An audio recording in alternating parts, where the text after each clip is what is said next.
Today on the Matt Walsh Show, a very special announcement coming up in just a second. And also, Democrats have already defunded police departments across the country amid a surge in violent crime. Now, they've unveiled their brilliant next step: stop building jails, because that will surely solve the crime problem. And 5 headlines, including women inmates, speaking of jails, and former inmates speaking out about men being put in cells with them. Where's the compassionate left on that? Plus, Katie Hill sues various media outlets over the nude photos of her that they published, and she loses the case. Now she has to pay $100,000. What do we think about that? And more information comes out about the UFOs that infest our skies. Are they really technology from outer space or from foreign adversaries? And if they are from foreign adversaries, should we be concerned that our own military is more focused on diversity and inclusion than on defending our nation? All of that and more today on The Matt Walsh Show.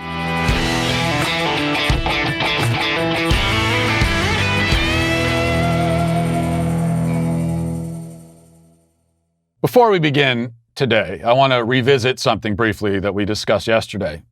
Alexandria Ocasio-Cortez posted pictures of her abuela's dilapidated home in Puerto Rico, blaming the Trump administration for the squalid conditions that her grandmother is forced to live in. Now, I and plenty of other people pointed out that perhaps AOC herself, being a wealthy and famous politician, might want to reach into her own pocket and help her poor abuela. You would think she has more than enough resources to do that.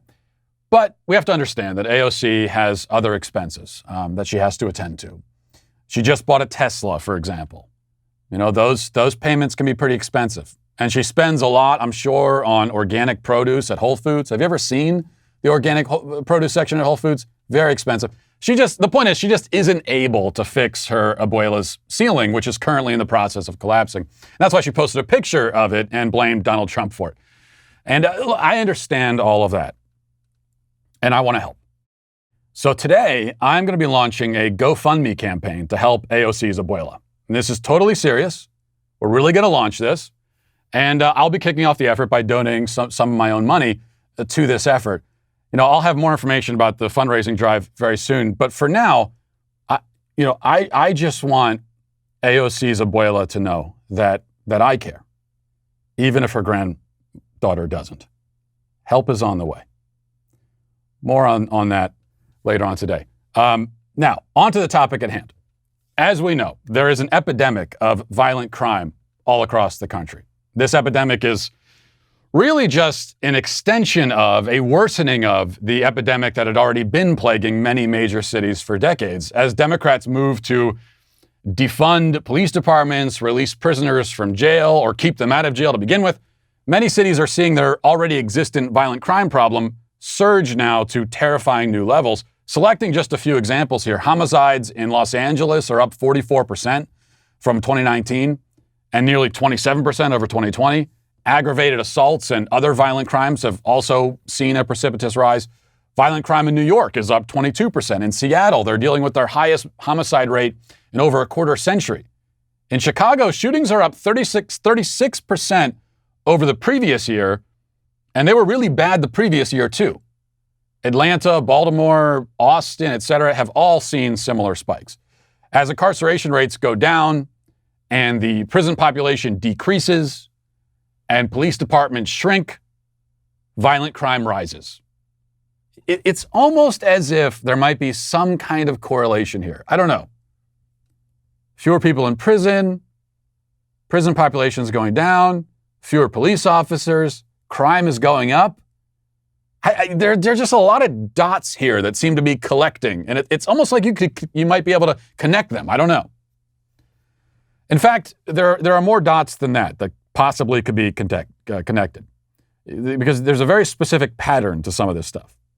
So take just the latest, and this is the latest one of the latest ones, the latest random assault against an Asian person. This one was in New York.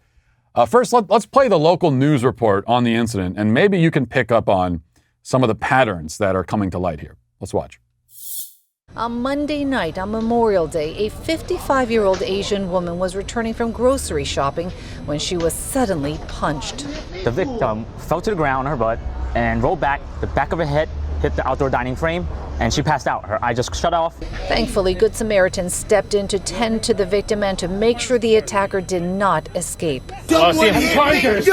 Police arrested 48-year-old Alexander Wright and charged him with assault as a hate crime. Records show Wright, who was homeless, has been arrested 17 times. A history of alleged violence, a pattern of going right back on the street. So what's the pattern?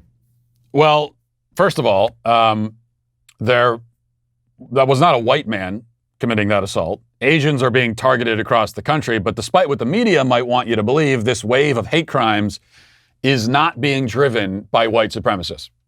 But the other noticeable pattern is that the man had collected arrests like their trophies, 17 prior arrests, several of them for violent crimes.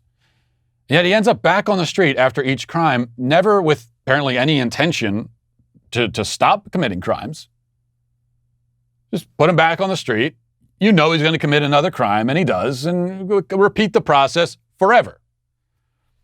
This is a violent criminal known to the system as a violent criminal, and yet allowed to remain on the street, victimizing innocent people. And you notice this with most of the attacks we've heard about, these attacks against Asian people. Most of the cases we've heard about. Most of the time, it's someone who's been randomly assaulting people for years, like a hobby. We noticed this with many of BLM's criminal martyrs, men who had committed one crime after another and yet were still on the street. So what's the answer to this problem? Well, not to give her the stage yet again, as I did in my opening monologue yesterday, but it's not my fault that she keeps saying stupid things, so what can I do? AOC has an idea, which she explained during a press conference yesterday. This is her idea for what we can do about all the crime. This is what she says. If we want to reduce violent crime, if we want to reduce the number of people in our jails, the answer is to stop building more of them. The answer is to make sure that we actually build more hospitals, we pay organizers, we get people mental health care and overall health care, employment, etc. It's to support communities, not throw them away. Yeah, first of all, I will be expecting a press conference like that to thank me for the help that I'll be giving her abuela. I'm not going to hold my breath, but she says the answer to crime is to stop building jails. Sure. Just as the answer to obesity is to stop manufacturing scales, the answer to kidney disease is to tear down the dialysis clinics, the answer to paralysis is to stop making wheelchairs. You know, if you don't have the thing that is meant to address a certain problem, then you no longer have the problem, apparently. I also threw out a bottle of Tylenol yesterday, and it cured my headache. It's amazing how this works.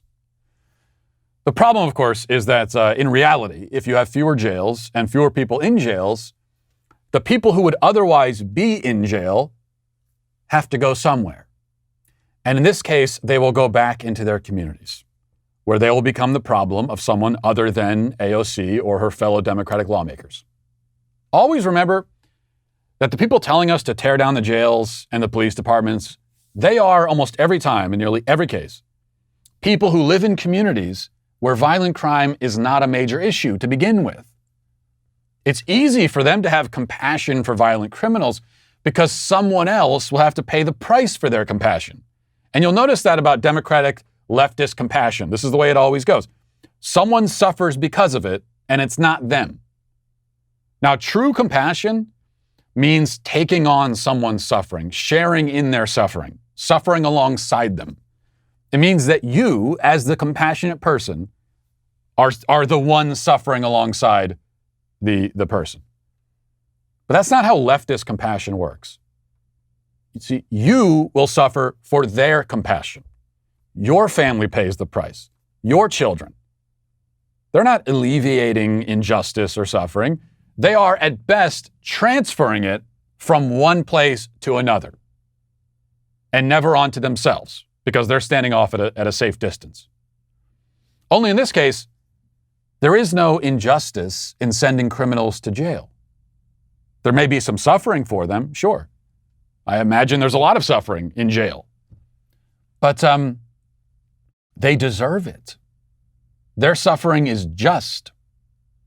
If you're a criminal, especially a violent criminal, and you suffer in jail, you deserve it. Your suffering is earned. I'll even say this. Your suffering is good. It is good for violent criminals to suffer. It's good even for them. Criminals should suffer. We should make them suffer. They should pay a price for their crimes. No, but what Democrats say is they shouldn't suffer, you should. This is not compassion, it's sociopathy. So what's the real answer to violent crime? Well, I mean, what should we really do about it? What policies should we put in place? Well, how about this radical idea? Just try to stay with me on this. We could arrest the criminals, put them in prison, and keep them there. 3-step process. I mean, really, it's 2 steps. Arrest the criminals, put them in prison, and then they stay there. So you punish them. You make them suffer for their crimes. Make them pay the price, and make the price a steep one. How's that for a novel concept? How is that for reform? You want reform? That's what the reform should be. Now let's get to our 5 headlines.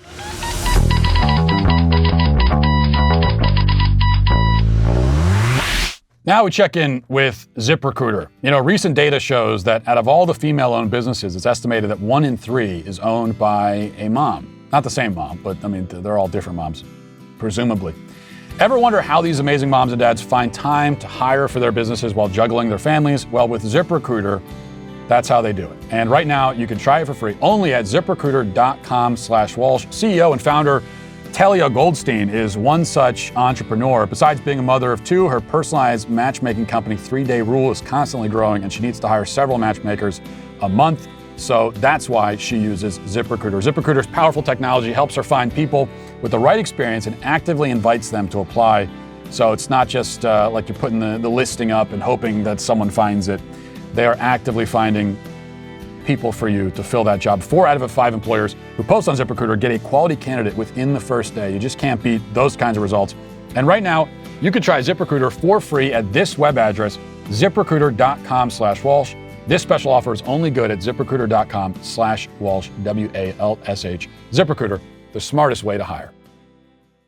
Okay, and the other big news, of course, is if you're watching the video podcast on YouTube or on Daily Wire, I'm sure you've noticed my wonderful shirt, which says "The end is near" with a UFO on it. I don't know if you see. This is why we need the second camera angle, because that really gives you the shot of the shirt. I don't know if you can get it in the main camera, but we should just stay with this camera the entire show just to get the shirt in the shot. Now, my wife bought this shirt for me. She actually bought it for me on her birthday because she went out shopping on her birthday and she bought me something. I didn't plan that. She just did. And she originally told me, because I said I wanted to wear this shirt on the show, and she told me that I better give her credit for buying it for me. But then she came back a few minutes later and said, well, never mind. I don't want people to think that I agree with you on the alien stuff, because I don't. So she wants that to be made clear. But what will be really funny, though, is if she doesn't want anyone to think. She wants people to know that, like, the alien thing is all me. It is not shared in the family. It is not a mental illness that the whole family shares. But it'd be really funny if people went on Twitter and tagged my wife and said, like, hey, I heard you're a big fan of aliens. I heard you're a big believer. Welcome to the club. That kind of thing. That'd be funny. All right. Let's start here. We got a bunch of headlines today. We might end up with more than 5. I don't know. We got some leftover ones. I want to get through all these before the week is over. So we'll start with this pretty big headline, I think. A very important message on mental and physical health that I want to share with you. Well, in fact, the government wanted to share with us, and I'm going to share it with you. This is an important message on mental and physical health from your very own Assistant Health Secretary, who is an expert on both subjects. Listen to this. Throughout my career, I have focused on the intersection between medical, mental, and behavioral health. And as your ASH, I will continue that focus and support policy initiatives to improve Americans' physical and mental well-being. There's the message. First of all, as your what? It sounded like as your ass, but I'm assuming, what even work? Ash. Maybe, Assistant Secretary of Health. Okay, well, that makes sense. Anyway, so a person who is a morbidly obese male who identifies as a woman is an expert now on mental and physical health. Maybe I don't need to go into any greater detail in, discussing the irony of this. You can probably fill in the blanks yourself. And we can continue. Next, we have this from the Daily Wire. Former and current female inmates, speaking of prison populations, former and current female inmates from liberal states like California and Washington are speaking out about gender laws which allow biologically male inmates who identify as female to share prison cells with them.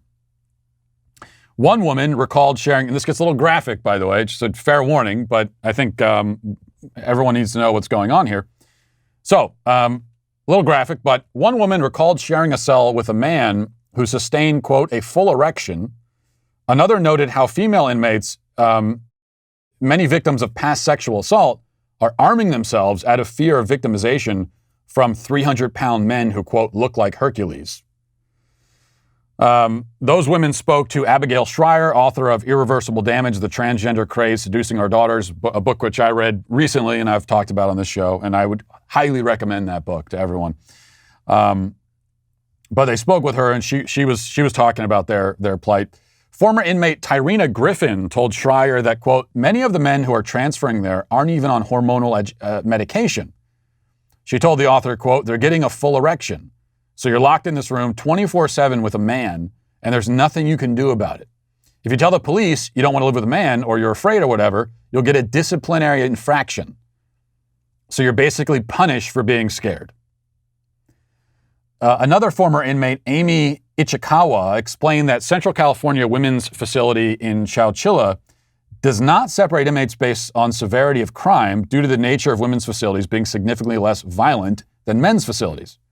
So when biologically male inmates are transferred in, they're mixed with inmates without regard to the nature of their crime.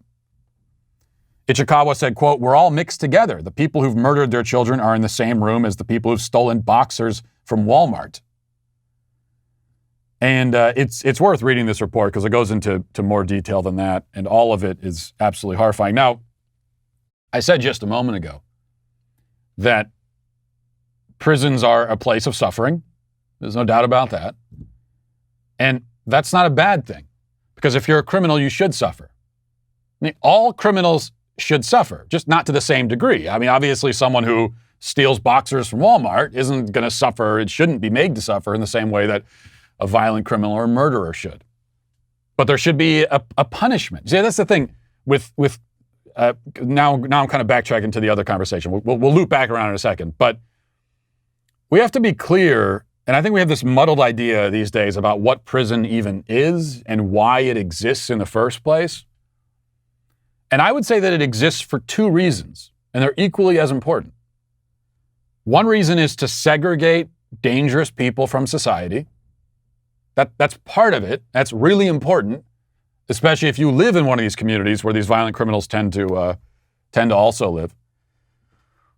But we can't forget the other part of it is punishment. It is an actual punishment. And part of being punished is suffering. And that is good, again, for society. It helps to maintain a properly ordered society. It helps to keep society safe. There's also a deterrent element to it. But it's good for the criminal to have to suffer and to confront the severity of their own crimes. And that's how, if there's any chance of reconciliation, if there's any chance of personal reform, of turning a new leaf, it's not going to happen unless the people who commit these crimes are made to suffer. So that's that. There should be suffering in prison. But there's also a concept of cruel and unusual punishment, which is in our Constitution, and that's a good thing. Because, as I said, there's a limit, and there are degrees of suffering. And this is all supposed to be calibrated based on the severity of crime and everything.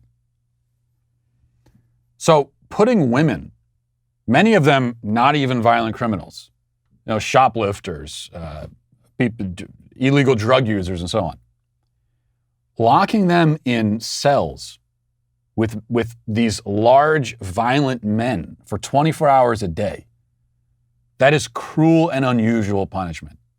It is unconstitutional. It's a horrifying form of torture and neglect. And these women are being literally silenced. We hear so much about, well, women are being silenced. In most cases, that's not the case at all. Most of the women who are out screaming that they're being silenced, well, they're screaming and we hear them, so they're not being silenced. But these women in prison, they are literally being silenced. As we heard from one of them say, if they speak out against it, or if they object, if they say, "Hey, this is a dude you've just put me in a prison cell with. This is a dude who isn't even making an effort to pretend that he's a woman." If they say that, they get punished for it.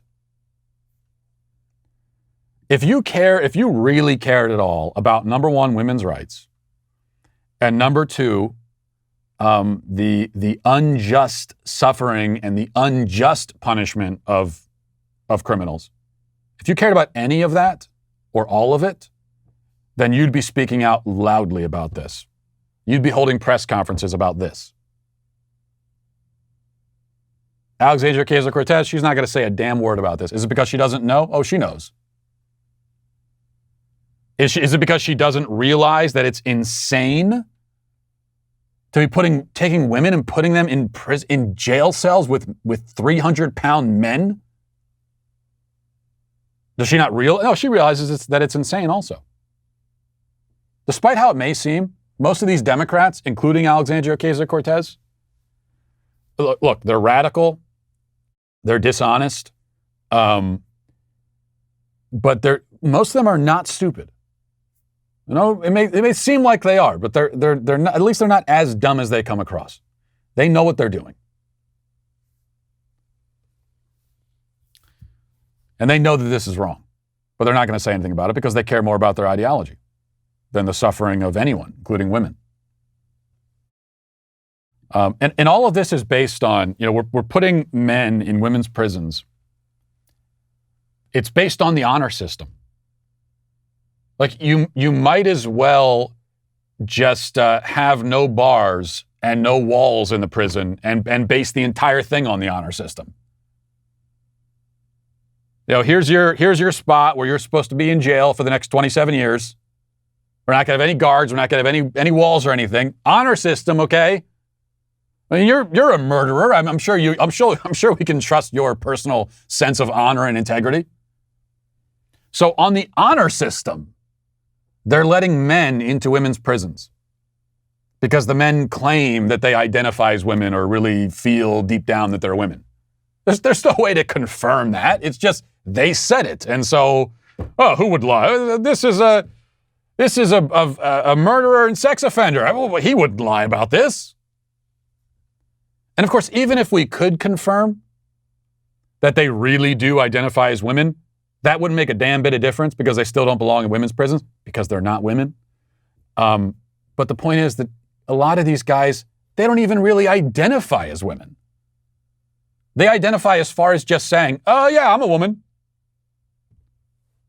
In fact, if you're a violent male criminal in a place like California, why wouldn't you at this point just come out and say, yeah, I'm a woman too. Send me to the women's prison. That's what a lot of them are doing, and we have to respect their self-identity.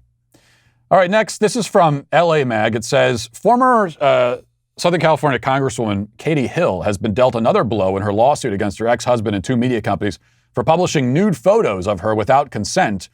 On Wednesday, Los Angeles Superior Court Judge Yolanda Orozco ordered Hill to pay British tabloid The Daily Mail $103,000 in attorney fees and $1,100 in costs. This follows Orozco's April ruling to dismiss the Mail as a defendant in the case in which Hill sued the paper along with ex-husband Kenny Heslop and conservative media outlet Red State, arguing that publishing the compromising photos allegedly provided by Heslop constituted revenge porn, which is illegal in 46 states. At the time, the judge declared that Hill's nude image could be published against her will because they were a matter of public issue or public interest, which spoke to Hill's character and qualifications for her position. So this is actually kind of shocking. This is a judge in California, Los Angeles judge, coming down against a former Democratic lawmaker and a female judge too, who's claiming that she's the victim of a sexist attack and revenge porn and everything. And the judge is saying that Katie Hill has to pay the Daily Mail. The Daily Mail, which published the nude photos, Katie Hill has to pay them $100,000 rather than the other way around. Is it the right ruling? I would say yes, absolutely. Katie Hill tweeted and said, "A judge just ordered me to pay the Daily Mail more than $100,000 for the privilege of them publishing nude photos of me obtained from an abuser. The justice system is broken for victims. Our fight continues. Please chip in if you can." And then, of course, there's a link for the fundraising page. This is another one of those situations where if you want to know what the right thing is, just imagine the same situation, but with the identities switched around a little bit, make a few little minor alterations, and imagine that this is a male lawmaker. Let's make him a Republican also. A male Republican lawmaker who was involved in a sexual relationship with a staffer significantly younger than himself, and those photos leaked to the media and were published. Would there be any notion that they shouldn't have been published or that he's the victim now and should be paid money because of it? No, everyone, Katie Hill included, would be saying, no, this is a sex scandal. You're a lawmaker. What you did was unethical at best, if not illegal.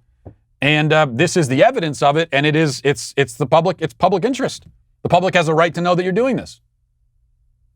Remember, these are the same people who for years prior to the Katie Hill case had, and this was the whole basis of the Me Too movement.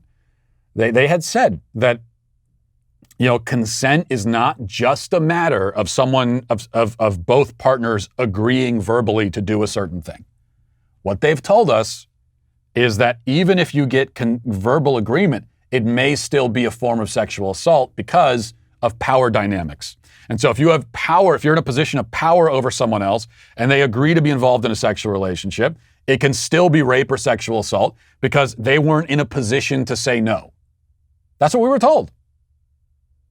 Many men have had their lives destroyed, rightly or wrongly, based on that logic. Well, applies here too.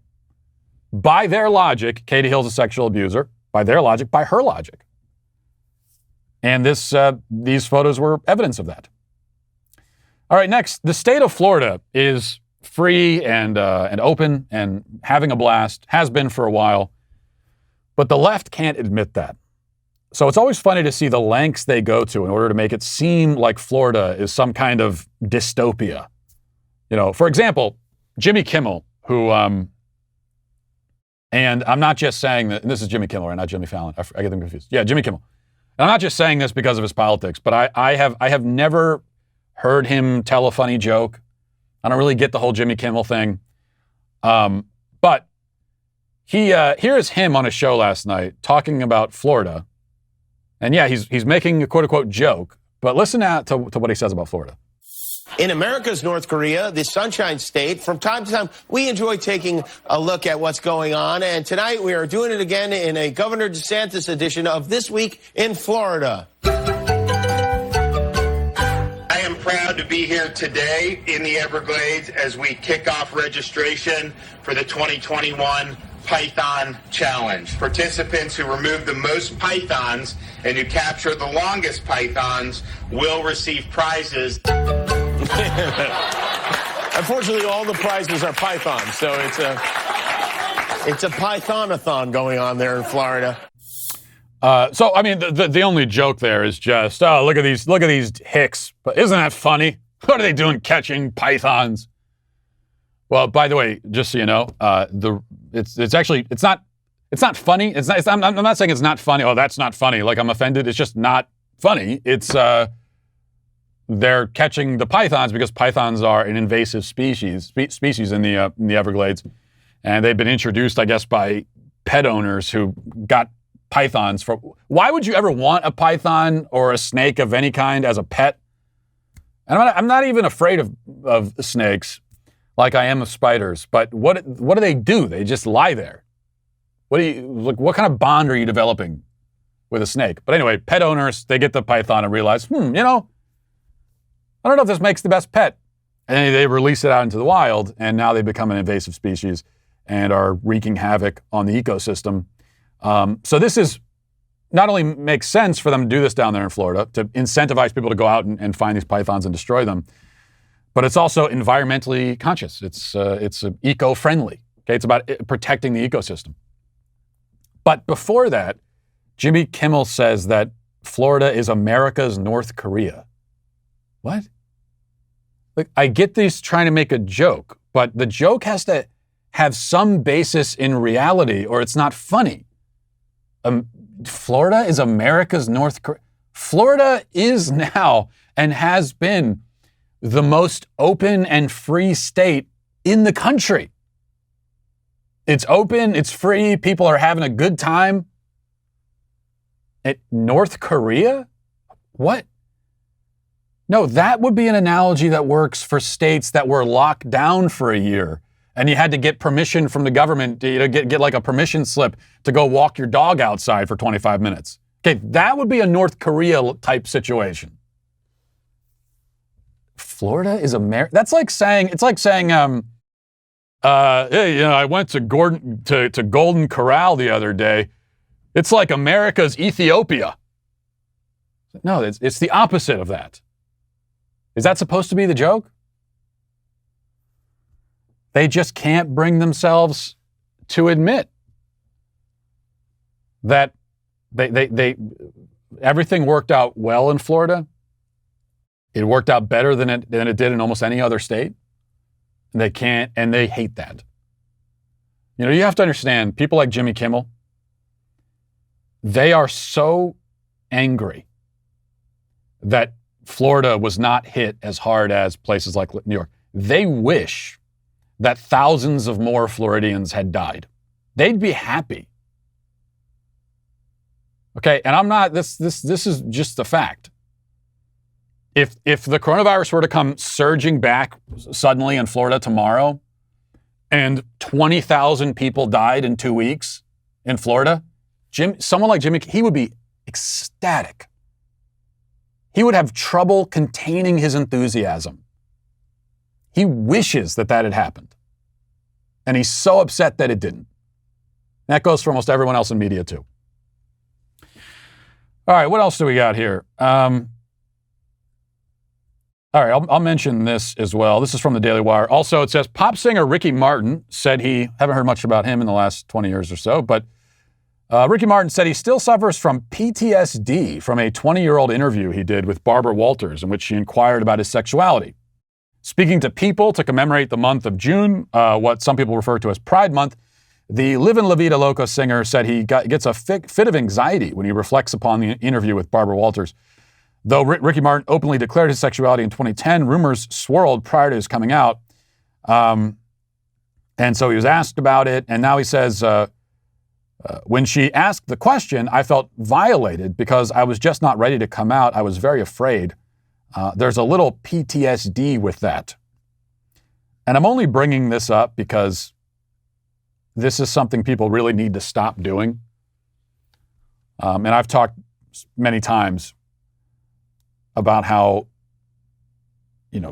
people use these mental health terms and just throw them around like they're nothing. And that's the same thing with PTSD. People are claiming to have suffered trauma. I mean, we've heard it from AOC. She suffered trauma because people trespassed in a building next to her own building. And you hear this kind of phrase a lot. Oh, yeah, I got a little bit of PTSD from that. A little smidge of PTSD. No, that's not how it works. You don't have a little smidge, a little sliver of trauma. Trauma is real. PTSD is real. People can suffer real traumatic events, and it can affect them for the rest of their lives. It can alter their minds in such a way that it's permanent scar tissue on the mind. That certainly can happen. And we can all think of many types of legitimately traumatizing events that a person can suffer. A lot of legitimately traumatizing events happen in the context of war. It's why you hear about people coming home from war and suffering PTSD. All of that is real.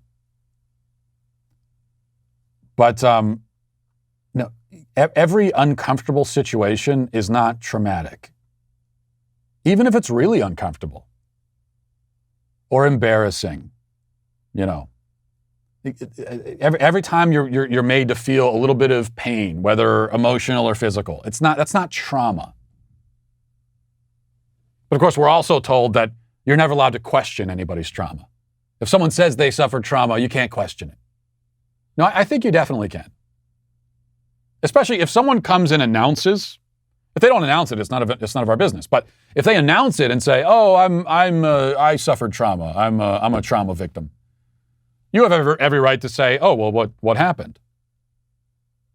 And if they tell you, "Oh, I was asked an uncomfortable question," you know, or someone said something to me I didn't like. If that's the answer, I think you are well within your rights to say, "No, you're not. You're not traumatized. Actually, you're not. That's not trauma. You do not get trauma from that." Okay, that's called being uncomfortable. It's unfortunate we all go through it. That's not trauma. What you are, see, this is called being weak. Okay?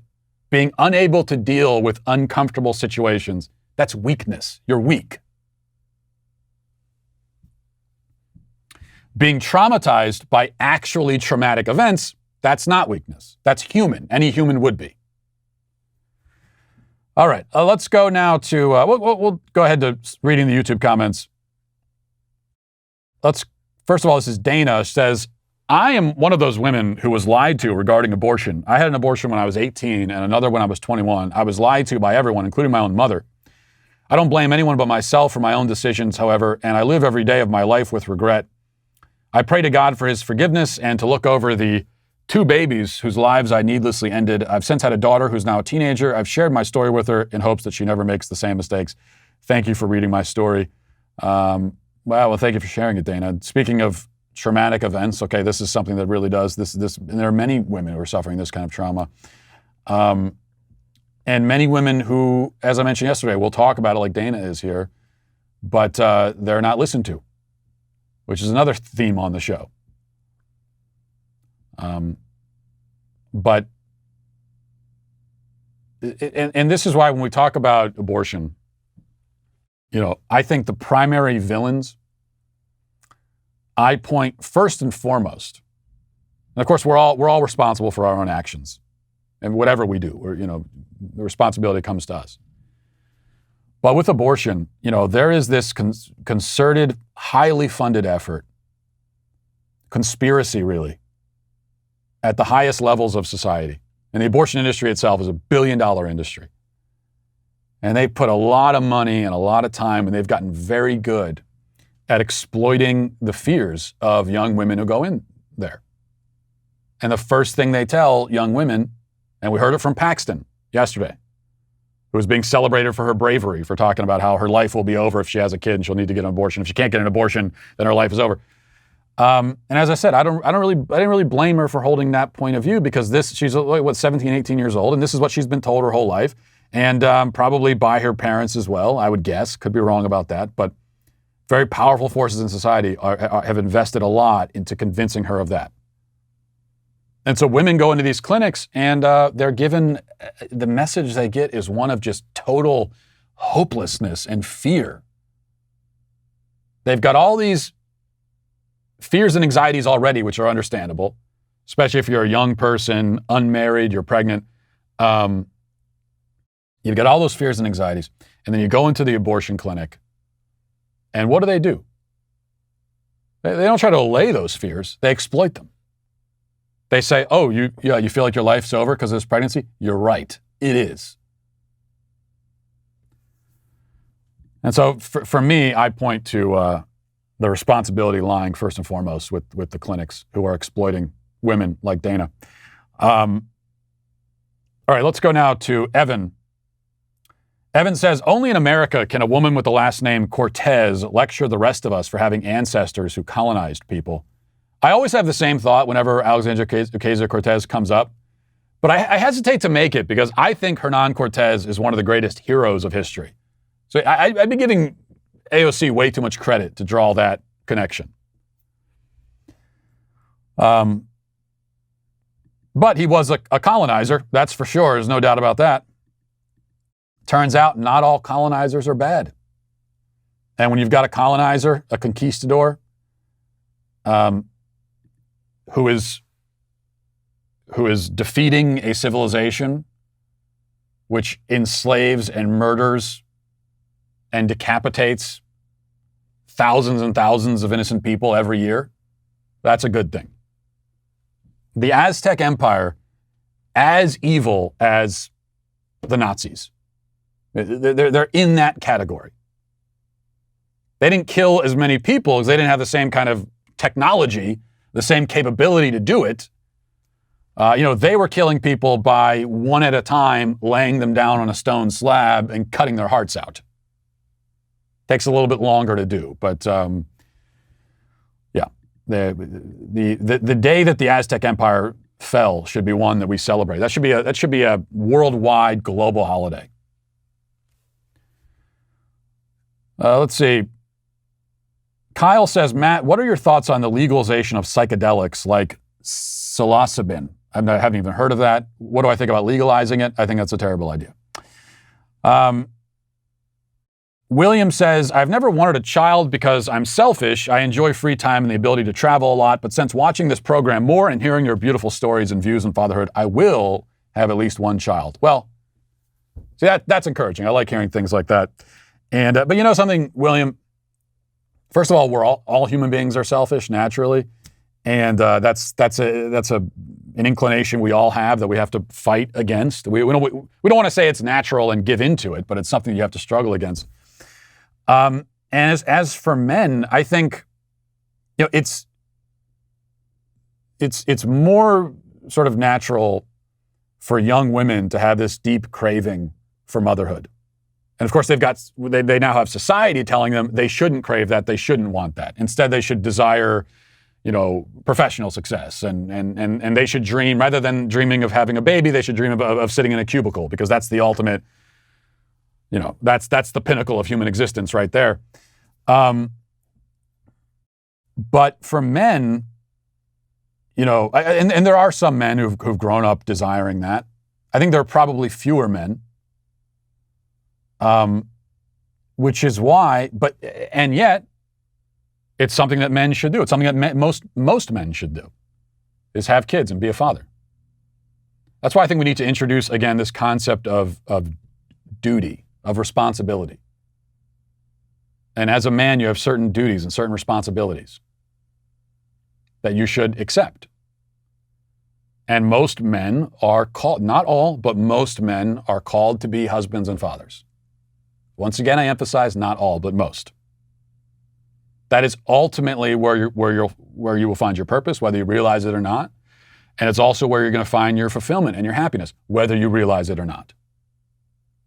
And it's hard to realize it because when you're a young guy, and if you're living alone or something, or if you're living at your parents' house and whatever, and your whole life is just really self-centered, and it's hard to imagine how you could possibly find any enjoyment in living a life of service to another person, because that's so foreign to your own experience. But you have to accept that that is the truth, and it's a responsibility we have as men, and embrace it. And then once you're in it, you discover that, this is how you enjoy it. It's hard to know until you're in it. Now checking in with Truebill. I tend to be a forgetful person in general, and so I have this problem, and I know a lot of people do, where you sign up for different subscription services, and then you forget which you've signed up for, along with forgetting your passwords to all of that stuff as well. So it's just a whole mess. That's why you need Truebill. Truebill is the smartest way to manage your finances. It's a very easy to use app. You can review your recurring charges in one place, You can cancel subscriptions directly through the app, and that's an important part of this because a lot of those subscriptions you forget about, you forgot about them because you're not using them and you're just wasting that money. You might as well just be burning it in the front yard. Truebill has a variety of tools to help customers improve their finances. You can create a monthly budget and expenses. You can track and evaluate your savings goals. You can get push notifications when you're getting close to going over your budget. All of that. Truebill works with many of the nation's top providers to negotiate and lower your bills. People think they spend around $80 a month on subscriptions, but actually they spend closer to $200 a month because they're just not keeping track of it. The average person saves $720 per year with Truebill. Get started today at truebill.com/Matt. Take control of your finances and start saving at truebill.com/Matt. That's truebill.com/Matt. And when it comes to exposing the left for the liars they are, Ben Shapiro is commonly known as the best man for the job. And if you want, I thought I was known as the best man for the job. Should I be second best? And if you want to hear him do it in 15 minutes or less, then you're in for a treat because every Saturday an audio episode of his new series Debunked comes out, and you don't want to miss it. If you haven't seen any of the shows or listened to any of them, you don't want to miss it because it's just very well done. Daily Wire members can get the full 10-episode first season over at dailywire.com. If you're not already a member, you can get 20% off today with code DEBUNKED while the discount lasts. Tomorrow, the audio episode on pro-abortion propaganda drops. That's one that I'll certainly be listening to. I hope you do as well, where Ben destroys the left's moral and scientific reasoning for abortion and discusses why a life begins at conception. You don't want to miss that. Make sure you listen. Now let's get to our daily cancellation. Today for our daily cancellation, we go on a journey, and we'll no doubt find many people to cancel along the way. It starts right where I most want to be, up in the sky, with the unidentified aerial phenomena, otherwise known as UFOs. The headlines that we've seen regarding this subject over the past 12 hours have been seemingly designed to cause me emotional trauma. Speaking of trauma, here's the New York Times. Headline, quote, "Government report finds no evidence UFOs were alien spacecraft." I'm starting to feel some PTSD. Many other headlines making the same declaration. Now, I want to read a little bit of this Times article to you. And please note how the headline is supposedly that there's no evidence of aliens, but the real news to me is quite a bit different. Here's what it says. American intelligence officials have found no evidence that aerial phenomena witnessed by Navy pilots in recent years are alien spacecraft. But they still cannot explain the unusual movements that have mystified scientists and the military, according to senior administration officials briefed on the findings of a highly anticipated government report. The report determines that the vast majority of more than 120 incidents over the past 2 decades did not originate from any American military or other advanced U.S. government technology. That determination would appear to eliminate the possibility that Navy pilots who reported seeing unexplained aircraft might have encountered programs the government meant to keep secret. But that's about the only conclusive finding in the classified intelligence report. And while a forthcoming unclassified version expected to be released to Congress by June 25th will present a few other firm conclusions, senior officials briefed on the intelligence conceded that the very ambiguity of the findings meant the government could not definitively rule out theories that the phenomenon observed by military pilots might be alien spacecraft. Okay, so what's the real headline here? It seems to me the headline is that this technology definitely is not our own. Our government has no idea where it's from, and they can't rule out the possibility that it originates from a different solar system. So no, the headline is they've ruled out one explanation, and they didn't rule out the alien explanation. So we had a few possible explanations for this. I don't know, 3 or 4. One of them is now gone, and it's not. The alien one is still on the table. We're still alive, alien believers. We're still in business. Now, call me crazy, but the government can't rule out possibility that mysterious foreign technology is from outer space is bigger news than the government has no direct evidence of aliens. Now, both are true, of course, but the former headline seems to capture the news a little bit better, in my opinion.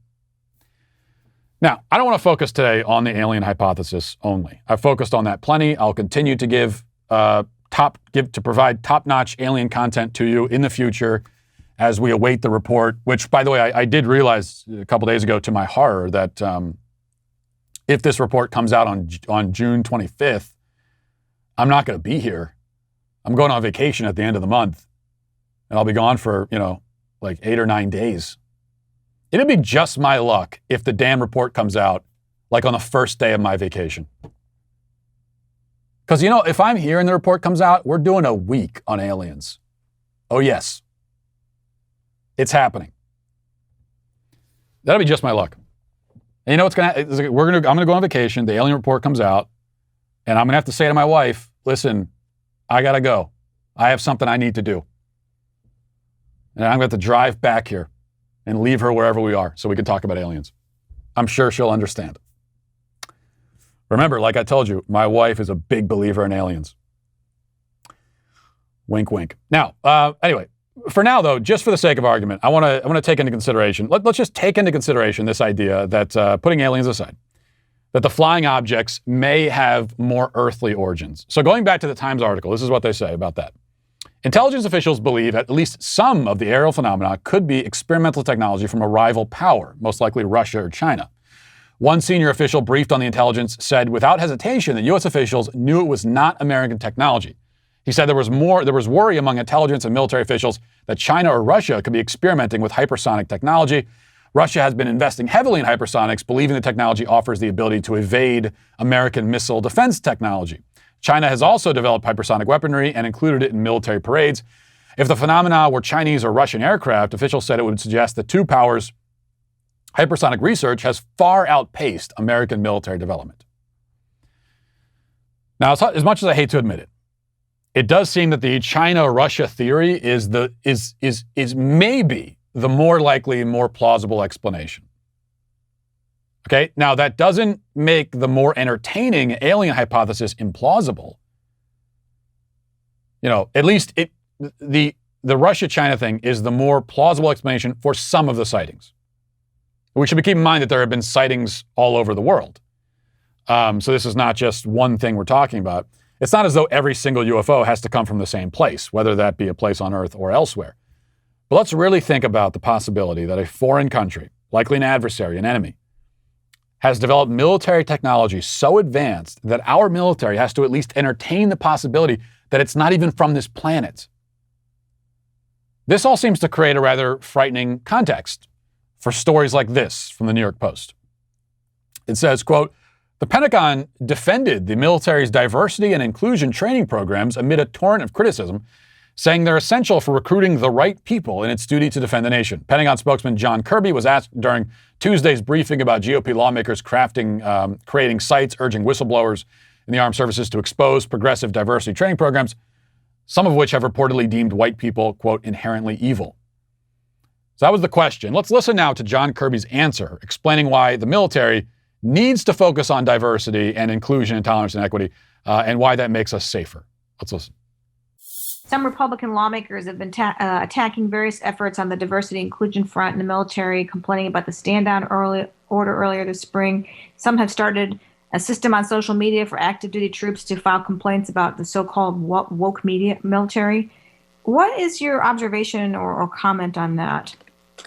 Well, these are members of Congress, Jennifer. We respect their rights and their responsibilities. We certainly respect the oversight that Congress provides.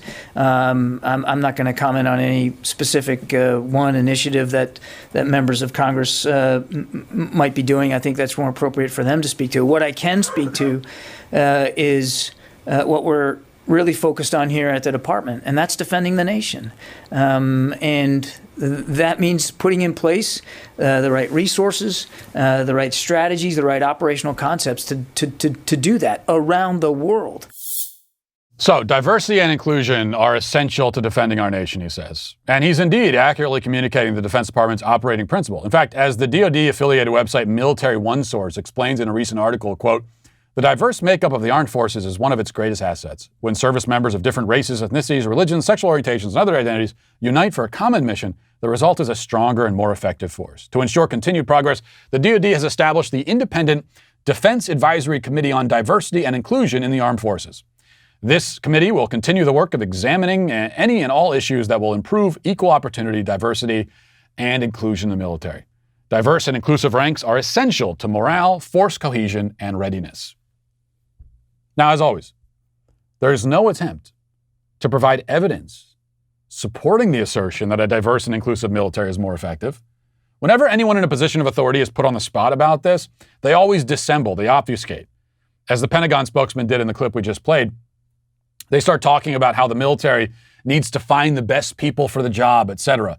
And yeah, they do. That's the point. But what they don't explain is how the military finds the most talented and competent people for the job by hiring and recruiting based on something other than talent and competence. If you care more about finding the best people, then you would simply recruit and train the best people, whatever they look like, whatever sex they might be. If you end up with a diverse military as a byproduct of your focus on skill and competence, then great.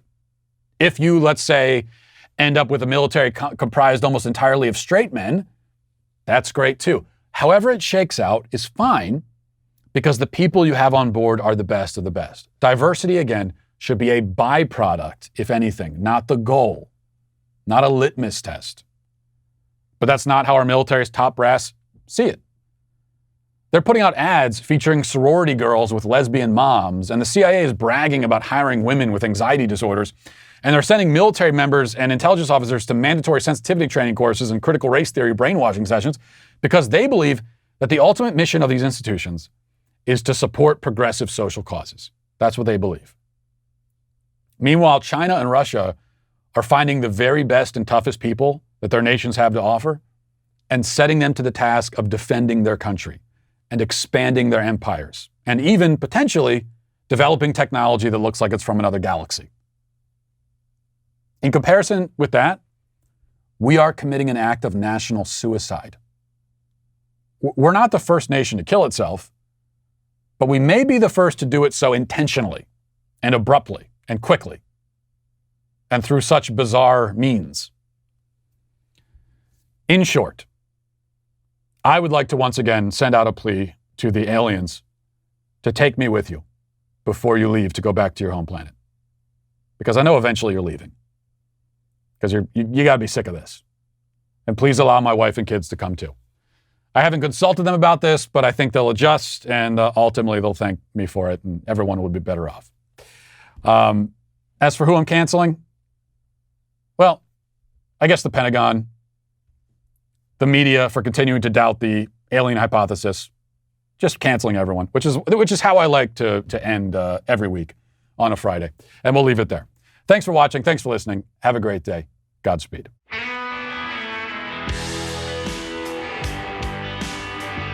The Matt Walsh Show is produced by Sean Hampton, executive producer Jeremy Boring. Our supervising producers are Mathis Glover and Robert Sterling. Our technical director is Austin Stevens. Production manager Pavel Vodosky. The show is edited by Sasha Tolmachov. Our audio is mixed by Mike Coromina. Hair and makeup is done by Nika Geneva. And our production coordinator is McKenna Waters. The Matt Walsh Show is a Daily Wire production. Copyright Daily Wire 2021. Hey everybody, this is Andrew Klavan, host of The Andrew Klavan Show. You know, some people are depressed because the Republic is collapsing, the end of days is approaching, and the moon's turned to blood. But on The Andrew Klavan Show, that's where the fun just gets started. So come on over to The Andrew Klavan Show and laugh your way through the fall of the Republic with me, Andrew Klavan.